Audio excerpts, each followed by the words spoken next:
Marxism and Mediation by Richard Gunn.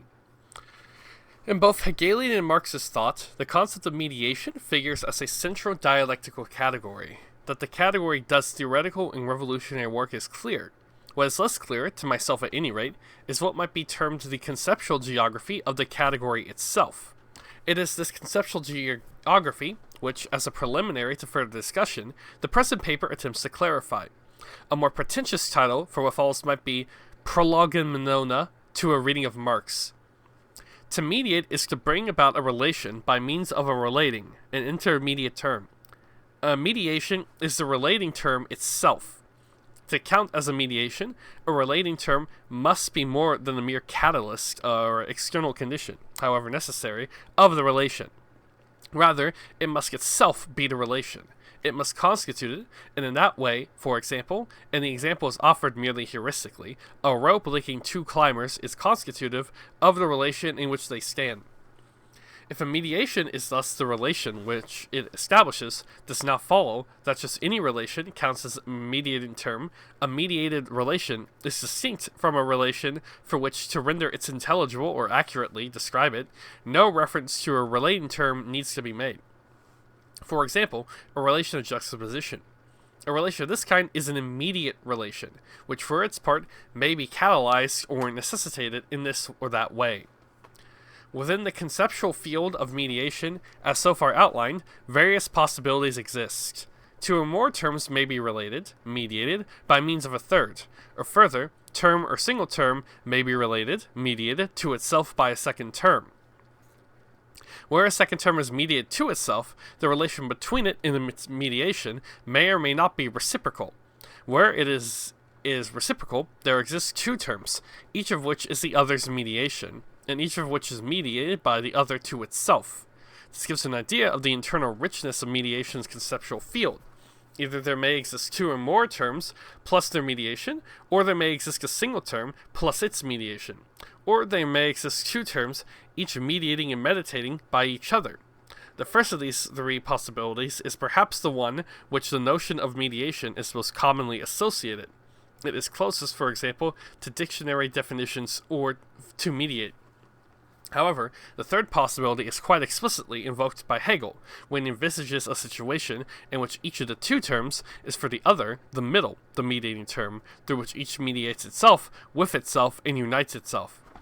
The example he gives is that of mutually recognitive relation between individuals' self-conscious subjects.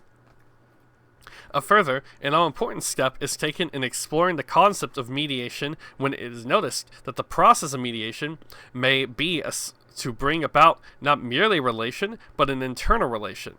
It is exclusively such instances of mediation which concern Hegel and Marx. In the case of a single term, which is mediate to itself, the corresponding possibility is the process of mediation totalizes discrete aspects into an internally related whole.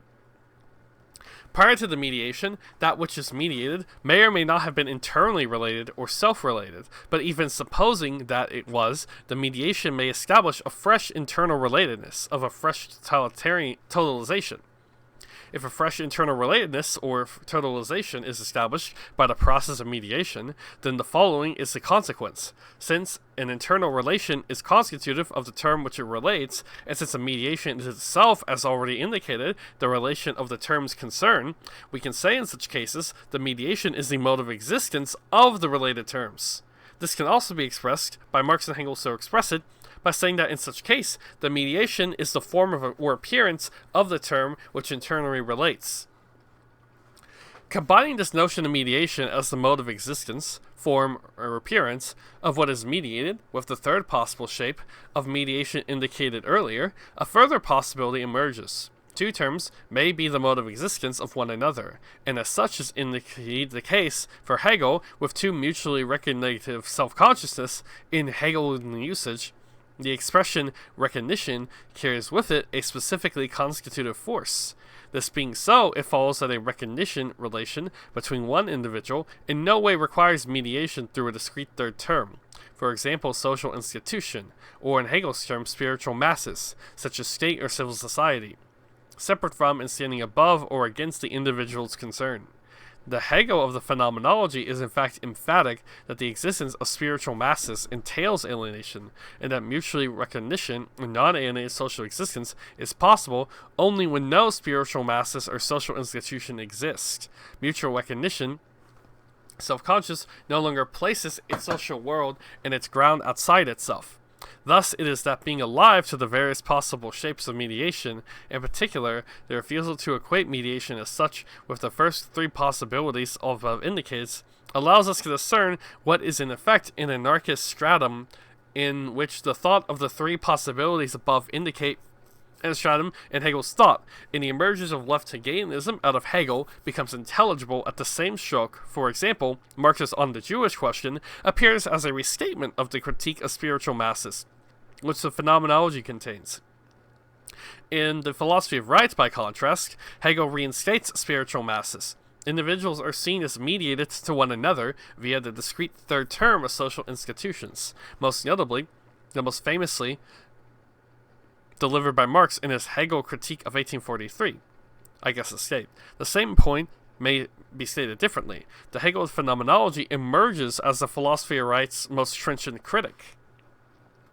The expressions form and appearance, introduced earlier, require further elaboration. I should like what I have said to be taken as, in the sense which is relevant here, defining them. The form or appearance of something is its mode of existence. The definitional sense is not, of course, the sense which form and appearance receive in ordinary language. There, form is understood as opposed to content, and appearance is understood as opposed to reality or essence, as though something's form or appearance might be removed or altered without thereby effecting an essential change in the nature, the content or reality of something itself. In other words, the ordinary language usage of form and of appearance is dualistic. By contrast, their definitional senses, the senses which is relevant so far as mediation is concerned, is non-dualistic. What this involves is made clear by Hegel in his treatment of the relation between appearance and essence. According to Hegel, essence must appear, i.e. the appearance is the essence's mode of existence. Essence is not something beyond or behind appearance, but just something is the essence which exists. The essence is appearance. The relation between appearance and essence here envisaged is non-dualistic, inasmuch as in and through its appearance the essence is. Essence stands out ahead of itself as appearance, and is thus standing ahead of itself that exists. Appearance, in other words, is to be understood not as a passive noun, an invert, veil, or cover, but as the appearing, i.e. an sense which alludes to the activity of the verb. This thought is one which Hegel derives from ancient philosophy. For Anaxagoras, similar to Hegel, and in contradistinction to Parmenides, dualistic counterimposing of appearance to reality, appearances are glimpses of the obscure. Anaxagoras' saying is not to be understood as affirming the appearance is comprised, so to say, a thin rather than thick veil. Rather, his thought is that it's in its nature of what is not appearance, namely being, to reveal such conceal itself, or, in other words, to appear in the sense of standing obscurely forth. And in fact, Marx's concept of fetishization and of mystification register, so far as social beings is concerned, an exactly parallel point. I have dwelt on the non-dualistic meaning of the term appearance because this meaning is decisive for how Marx's Gundries in Capital are to be read. Famously, Marx speaks of penetrating through appearance to reality and urges that capitalist society appears to those who live in its systematically misleading ways. Such passages are misunderstood if they are read, and of course they have been so read, as counterimposing appearance to reality in a dualistic fashion, or as affirming that appearance is less real than the reality it fetishistically reveals concerns. From the Grundrisse, it is clear enough that capitalism's appearance in terms of freedom, equality, property, etc. is a real moment in capitalist production relations taken as a whole. Marx drives this point home when he contends that social relations, which appear as material relations between persons, as social relations between things, appears as what they are. This passage is unintelligible. It must be seen as through Marx's endorsing a fetishized perspective, unless appearance is understood as the mediation, the mode of existence of the relation in which producers of commodities stand. If despite all this, a dualistic understanding of the appearance-slash-reality relation is forced upon Marx, then the consequence is either determinism, reality seen as causal conditioning an appearance which is distinct from it, or reductionism, not the appearance but only the reality is supposed finally to exist. Once appearances are understood as mediations, no such consequences are entailed. Regarding fetishes and mystification, Marx's point is not that we can be mystified about reality, or even that we can be misled by reality, but that mystification or enchantment is the mode in which capitalist reality exists. So to say capitalism exists as its own self-denial. It may seem as though such a view inscribes mystification so deeply in capitalist social reality that the emergence from capitalism of revolution theory and practice becomes all but impossible. But precisely the opposite is the consequence if, as we shall see, capitalist appearances are modes of existence of relationships which are antagonistic through and through. It is the non-dualism of the appearance over reality relation which allows antagonism to be matters of experience, to be glimpsed in Anaxagoras' meaning, in however self-contradictory and distorted a way.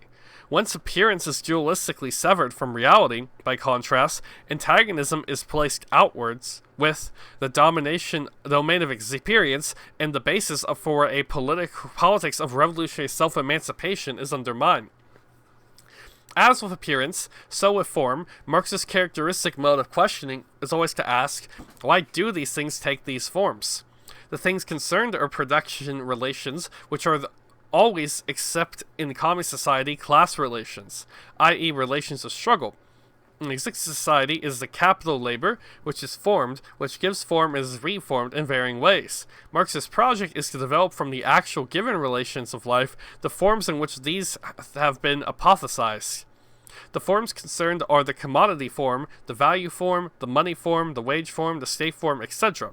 If form is understood dualistically, i.e. as opposed to content, which is distinct from it, then once again, for reasons parallel to those given in the content connection with appearance, either deterministic or reductionism results. In the event, however, forms are to be understood as mediations, as modes of existence or appearances of the class relation. Under capitalism, the capital-labor relation, and hence the struggle in which that relation consists, on the centrality of class struggles to all the categories of capital, see Cleaver 1977, every single category in Marx's critique of political economy is designed to contribute to the description of the mediation, the modes of existence of class struggle, and this is the one reason why capital is to be seen as presenting a critique of political economy, rather than a rival political economy on its own behalf. It is worth noticing that all of the mediations set forth by Marx stand to be mediated in their turn. For example, exchange value is the mediation, mode of existence, or appearance of value, and it is parts of it mediated by the money form.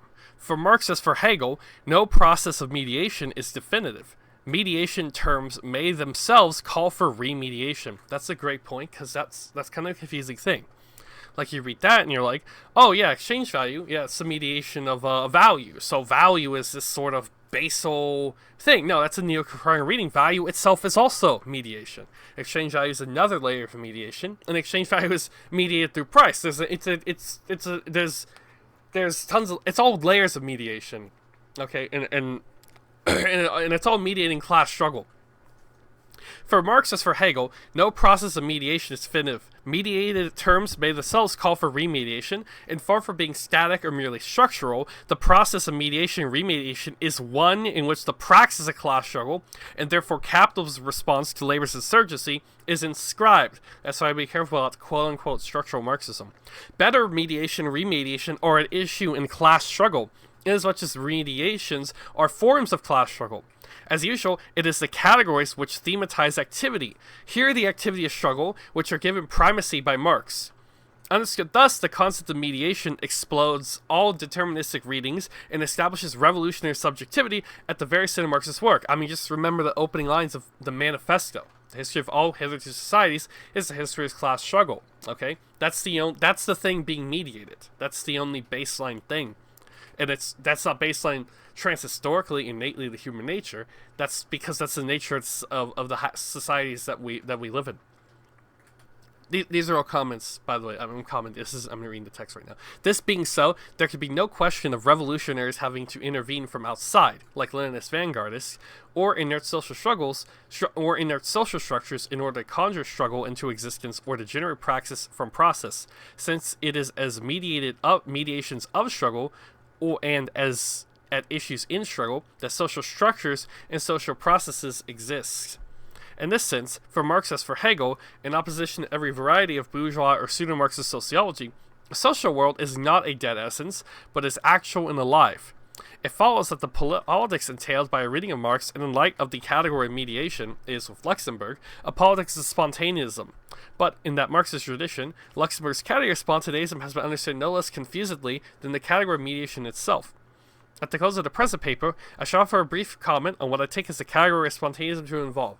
This will be interesting because I actually think Luxemburg's concept of spontaneism is totally in line with Lenin, because they had debates. If you follow like their letters and the things they wrote, they did debate on things, but Lenin never debated her on spontaneism, even when she brought it up in response to him. He was saying what he's doing wasn't contradicting it, basically. So I don't. Yeah, the open Marxist people, they're all Luxemburgist, and they think like her take on Lenin in 1904 was like the end-all be-all of the flaws of Bolshevism for whatever reason, but Lenin later responded to it, and he didn't even mention this as like a thing they disagree on. So that's kind of a strange thing they do, but it's not a big deal. An additional virtue of the concept of mediation is that it makes possible a theorizing of the relation between class struggle and struggles as of other kinds. For example, the relation of class oppression to sexual oppression has been a topic of notorious difficulty in both feminist and Marxist thought. Sexual and class oppressions are intertwined, but of course sexual oppression is older than class labor relation. The necessary insight here is that the effect that capitalist valorization is not a closed dynamic, i.e. not merely one which destroys externally all quote patriarchal and idyllic pre-capitalist forms, although just such a view seems to be implied in, for example, the Communist Manifesto's opening page. Rather, it is seen as an open process of totalization, which is always ready to incorporate, viciously, voraciously, whatever, in pre-capitalism, can serve its purpose, and lies ready to hand. Yes, that's true. There's a lot of Marxism, its debates on to the extent of this, and stuff like that. Yeah, there's quite a lot. It incorporates such elements as its own mediation, and in doing so reforms them, understanding form here in the definitional sense specified above. In this way, capitalism reforms the family and transforms sexual relations within the family into a form of the capitalist labor relation itself. The nuclear family comes into being co-temporally with industrial capitalism. The sexual relation becomes a mediation of the class relation and vice versa. Women's unpaid labor in the nuclear family serves as a free subsidy to capital so far as reproduction of labor power is concerned. Yeah, this is a good point. I think it's what subsumption is. Another example of this that just I've been reading into and looking at debates on, it's like debates on like between like the Chibber people and like the other, I don't remember the name off the top of my head. I sometimes read their articles, and I'm always confused. I feel like a lot of times people criticizing, say, the political Marxist position, they're making kind of valid points, but I don't understand why they're not, like, they're trying to argue that capitalism doesn't have this universal logic or something, but then, like, that's how they start the papers all the time, but by the end, they're also saying, yeah, of course capitalism doesn't operate the exact same everywhere, of course you're right on that, and it's like, okay, but that's all they're saying, so it's like, I don't know, it's very weird. I've read multiple papers criticizing political Marxism, and they always like start off being very like anti, and then they just are just making the same claim as them. It's very confusing. But yeah, it's like capitalism can adapt to different things, you know. Like you saw, for example, you know, capital and slavery did exist side by side in America. Caste system and capitalism exist side by side as well in India, you know. So, and in fact, they can also be incorporated together to an extent as well. It's all very contingent. There's nothing exactly specific about it. Everyone's saying that. They just think they're not saying that. Anyways, I digress. Thus, sexual emancipation presupposes, but is not reducible to, class emancipation and vice versa. This analysis is the opposite of reductionist because it construes the process whereby capital reforms sexual relations as one of struggle. It implies neither that all of existing sexual oppression is a consequence of this reformation, although it is, after all, affected by it, and nor that the sexual oppression will be automatically terminated once the capital-labor relation is destroyed. That's the most succinct way I've seen it put so far. In passing, it can be noted that capitalism's continuing employment of pre-capitalist relations is crucial, not merely for any concrete understanding of the capital-labor relations mediation, but also for an understanding of the sources of legitimacy upon which capital may draw. An example is racist legitimacy, bound up with the heritage of anti-Semitism and slavery, so far as the capital state is concerned. Amongst other things, this heritage makes it possible for capitalism to organize a flow of, quote, immigrants, labor power, to and fro to state boundaries, in accordance with the valorization's needs. That's what a lot of people, leftist types, get confused about with immigration. They come to the conclusion, like the logical conclusion, that, it doesn't actually make sense to have a strata of poor people. It actually makes sense for everyone to have more money or whatever, or the ability to sell their labor as they wish. Yeah, sure, that's the most logical way for it to be, but if you actually followed that logic through, you'd actually arrive at ANCAP. Like, if you actually followed through the logic of the most ideal way to structure capitalism, that genuinely would be this ANCAP. It actually would be this libertarian, utopia. But that's not happening under capitalism, because capitalism has a negative side to its logic as well. And I don't actually think it's a raw binary like that. That's just how a good way of thinking about it, I think. Like, there's the positive. Positive is in, maybe like a value category. Maybe I'm imposing like elements of capitalism that I see a lot of culture critics, jump to. But there's also a negative one. Okay, and that exists too, and you have to account for that. And that's what it's talking about here. To see capital's valorization as a closed and sheerly self-sustained dynamic, a capital's legitimacy, as stemming solely from the exchange relations, is to downplay its capacity for incorporating as its own mediations that which is or was non-capitalist, and so to underestimate the strength deriving from flexibility of that which revolutionary struggle is opposed. The sheer formalism of the exchange relation would supply capitalism only with a weak legitimation. The substantial sources from which it can derive strong, but not always problematic legitimation, are both older and more irrational and mythic than a Marxism impressed with hegemony of liberal values would suppose. That's a good one. Sometimes fascism is analyzed as an archaic throwback to times before capitalist rationality prevailed. If this is accepted, however, the conclusion must be that all capitalist states are fascist on precisely the score. Oh, that's a good line. That's a good line. Academics will never read Bordiga, and I'm not a Bordigist, by the way, but he makes some good points, like other people. This is one of them. Academics don't read him, so they have like a bad understanding of fascism. This is it. This is all he's saying, though. The distinction is arbitrary. Capital, we already live in a dictatorship right now. It doesn't matter if you call it that or not. The advantage of the category of mediation here is that it allows us to break away from the image of pure capitalism overlain and sullied by what Stalinist Marxism terms survival from a pre-capitalist past. Ooh. On the contrary to such views, the strength of capital is its capacity to reform pre-capitalist relations as its own mediation, and thereby to translate them in the modes of existence of itself. What I have said about form sheds light on yet another contentious area of Marxist theorizing, this time an area of a methodological kind. One of the central topics addressed in Marx's 1857 introduction to the Grundrisse manuscript is that of the relation between the categories which are, in their designation, abstract and categories which are concrete, and we learned that instead of starting from the concrete and abstracting from it, we must start from the abstract and show how the concrete is composed out of it. That's an important line, so you read that, because I find that a little confusing. The concrete here being viewed as a concentration of many determinations, hence unity of the diverse. I shall not attempt to explain all the issues raised in this complex passage, but only to draw out the distinction between two ways in which abstract and concrete relations can be understood. Abstracting from the concrete involves abstraction in what may be termed an empiricist sense. The more I abstract, the further I move away from concrete reality, and the less real, the more purely conceptual my abstractions become. Marx is, for his part, willing to employ abstraction in this sense, as when he remarks that all epochs of production have certain common traits, common characteristics. Production in general is an abstraction, but a rational abstraction. But he adds at once there is no production in general, in the sense that production is always historically specific, and one of his objections to vulgar political economy is that confuses abstraction in its empiricist meaning with abstraction in the sense which the notion of mediation brings to light. In this latter sense, that which is abstract can be a mode of existence, a form of that which is historically specific and no less real than any other aspect of the concrete totality in which it inheres.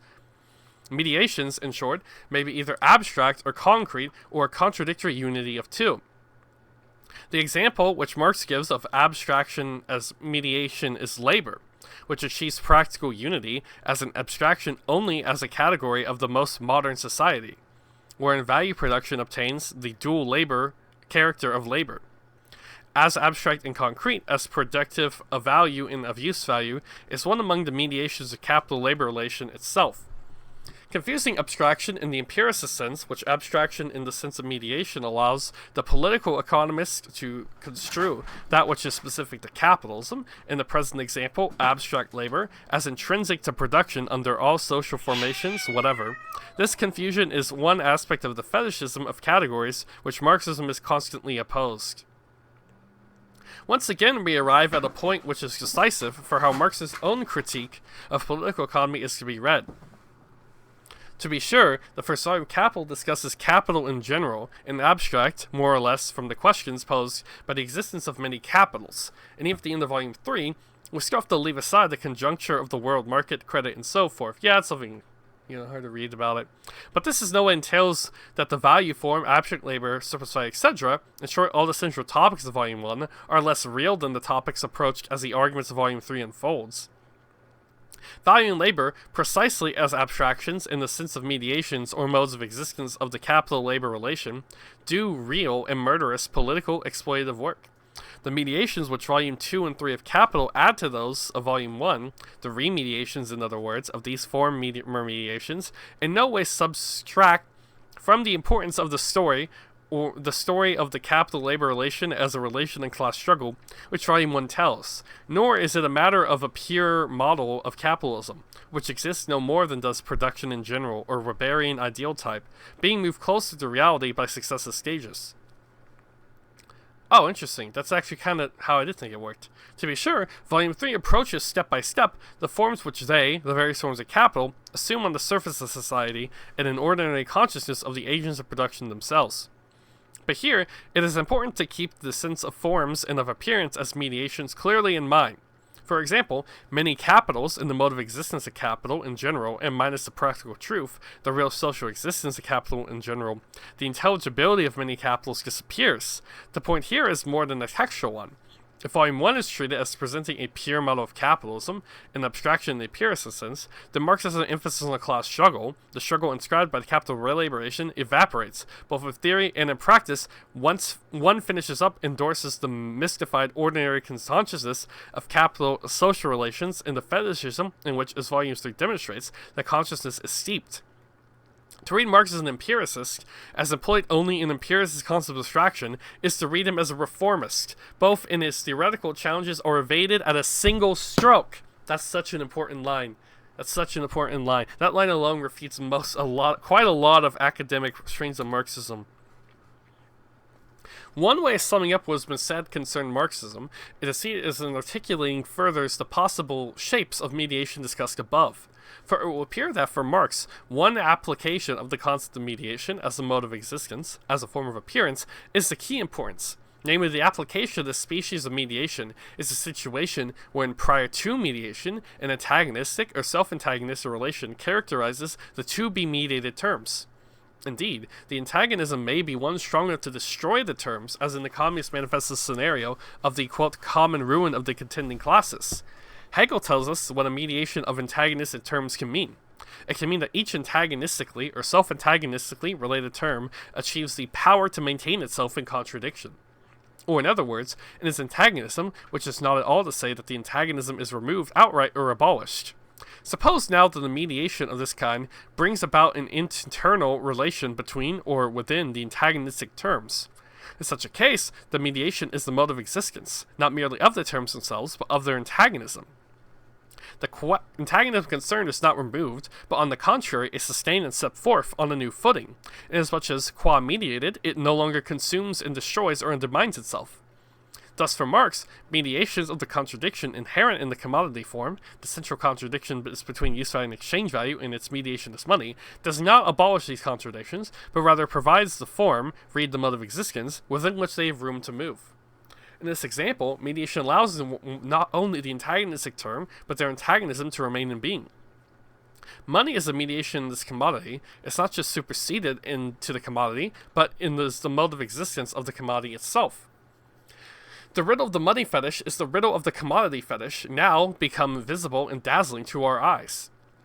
In the absence of this mediation, use value and value would remain merely juxtaposed, in the sense that use value production, as a condition of all social existence, is by no means merely value, produced and indeed points beyond it. Not the least aspect of the fetishism of commodities is the circumstance that use value production, as universally imposed conditions of human existence, is established through mediation as related internally to value. Hereby, fetishistically, the existence of capitalism becomes inscribed in the ineluctably given order of things. Antagonism, of course, returns us once again to class struggle.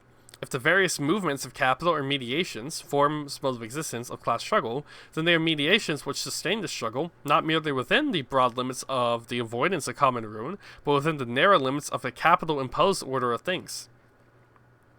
If this is so, then it seems that neither set of limits can become an issue for class struggle. Social existence can involve risk neither per se, nor for the powers that be, as long as these mediations are in play. And yet, since it is an antagonistic relation, the capital-labor relation, which they mediate, is a form of struggle that capitalist mediation already exists. The play of mediation is thus the play, the risk-taking practice of struggle itself. Risk, that is the intrinsic to the social existence and remains so, even when it exists in the mode of being denied. And this returns us to the topic of spontaneism, touched on above. The presence of antagonism in capital, and as capital, allows us to say that in capitalist society, mediation always and only exists as the possibility of, so to say, going into reverse gear. Mediation exists as the possibility of demediation. Putting matters in this way allows us to avoid what would be a new form of reductionism, namely a discovery, an uncovering of class struggle as the level of pristine and authentic immediacy which lies underneath mediation's shell.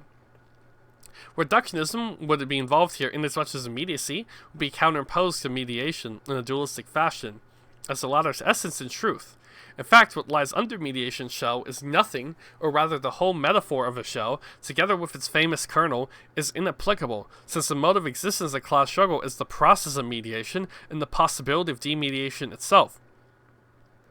This means that the antagonistic contradiction of mediation/demediation is intrinsic to class struggle, as Luxemburg lucidly sees. On the other hand, we have the mass on the other, its historic goals locate outside the existing society.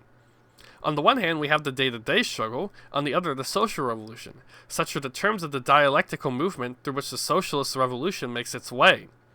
The dialectical, or in other words, contradictory or self-contradictory movement, is the movement which the term spontaneism connotes.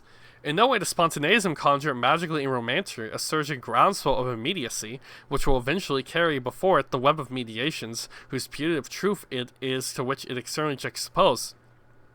On the contrary, the contradiction described in mediation is described in the challenge to mediation as well.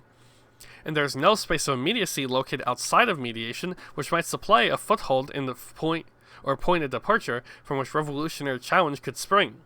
Spontaneism connotes demediation, and not the conjuring of immediacy, as Luxemburg, unlike her critics, already so sharply sees. These two things are true.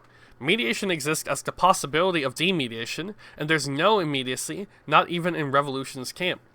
If this is so, the project of revolution, the project of demediation, always contains something paradoxical, as it were, ironic and playful.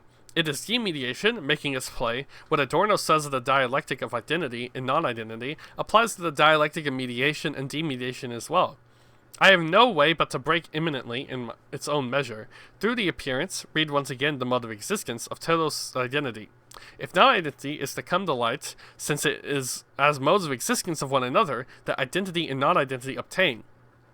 Indeed, more than analogy relates, Adorno's defense of non-identity to the theme of mediation/demediation, since a good part of revolutionary struggle turns on the articulation of which is particular and non-identical, and hence marginalized, with respect to the conformism that any social order entails. This is most evidently the case where sexual politics, but holds equally for class politics as well.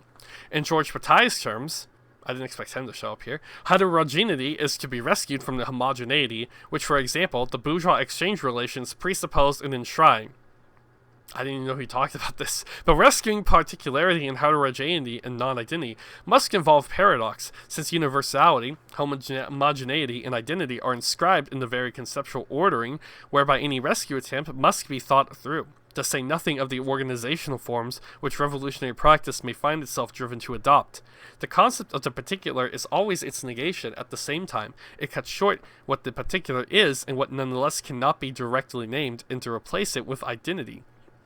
As with the concept of particularity, so with the concept of demediation, in order to remain in play, it called upon that to think against itself, and if there remains something opaque about the category of demediation, so be it.